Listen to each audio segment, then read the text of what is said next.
നമുക്ക് budget friendly ആയിട്ട് ജർമ്മനിയിൽ നിന്ന് എങ്ങനെ ഒരു ട്രിപ്പ് പോകാൻ നോക്കിയാലോ? സ്റ്റുഡി ഫറാട്ട് എന്ന് പറയുന്ന ഒരു ഏജൻസിയാണിത്. എനിക്ക് സ്റ്റുഡൻസിനൊക്കെ നല്ല അഫോർഡബിൾ റേറ്റിൽ പോകാൻ പറ്റുന്ന ഒരു ട്രിപ്പായിട്ടാണ് എനിക്ക് തോന്നിയത്. ഒരു 45 യൂറോയിനൊക്കെ ബെൽജിയം, ആംസ്റ്റർഡാം, പിന്നെ 80 യൂറോയിനാണ് ഞങ്ങൾ സ്വിറ്റ്സർലൻഡിൽ പോയത്. പിന്നെ 65 യൂറോയിന് ഫ്രാൻസ്. പിന്നെ നമുക്ക് സ്റ്റേയും കാര്യങ്ങളൊക്കെ ഉണ്ടെന്നുണ്ടെങ്കിൽ റേറ്റ് അതിനനുസരിച്ചിട്ട് കൂടും. 1 ഡേ ട്രിപ്പ് ആണെന്നുണ്ടെങ്കിൽ കുറവായിരിക്കും. പക്ഷേ ദൂരെയാണ് പോകുന്നത്, സ്റ്റേയും കാര്യങ്ങളൊക്കെ ഉണ്ട് എന്നുണ്ടെങ്കിൽ അതിനനുസരിച്ച് റേറ്റും കൂടും. നിങ്ങൾക്ക് ട്രിപ്പ് പോകാൻ പ്ലാൻ ഉണ്ടെന്നുണ്ടെങ്കിൽ നിങ്ങളുടെ പേരും ഡീറ്റെയിൽസ് എല്ലാം കൊടുത്തിട്ട് ജസ്റ്റ് ഒന്ന് രജിസ്റ്റർ ചെയ്താൽ മതി. പിന്നെ ട്രിപ്പിൻ്റെ ഫുൾ ഡീറ്റെയിൽസ് അവരുടെ സൈറ്റിൽ കൊടുത്തിട്ടുണ്ടാകും. അവർ അതുപോലെ നമുക്ക് കയ്യിൽ ഒരു ബ്രോഷറും തരും. ഞങ്ങൾ ഈ ഡബിൾ ഡെക്കർ ബസ്സിലാണ് ട്രിപ്പ് പോയത്.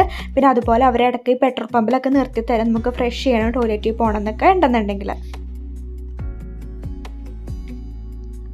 സ്വിസ്സിലെ ട്രിപ്പിൽ ഞങ്ങൾക്ക് ഒരുപാട് ഹെൽപ്ഫുള്ളായത് ഈ സിം ആയിരുന്നു. കാരണം നമ്മുടെ സിം അവിടെ യൂസ് ചെയ്യാൻ പറ്റത്തില്ലായിരുന്നു. കാരണം നമ്മുടെ അക്കൗണ്ടിൽ നിന്ന് പൈസ പോകും.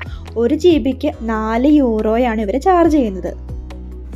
പിന്നെ നിങ്ങൾക്ക് ഈ സിം എടുക്കണമെന്നുണ്ടെങ്കിൽ താഴെ കാണുന്ന ഈ കൂപ്പൺ കോഡ് യൂസ് ചെയ്ത് കഴിഞ്ഞാൽ നിങ്ങൾക്ക് 3 യൂറോ ഡിസ്കൗണ്ട് കിട്ടും. അപ്പോൾ നിങ്ങൾ മാക്സിമം ട്രിപ്പൊക്കെ പോയിട്ട് അടിച്ചു പൊളിക്കേ. സോ അത്രയേ ഉള്ളൂ. എല്ലാവർക്കും ബൈ.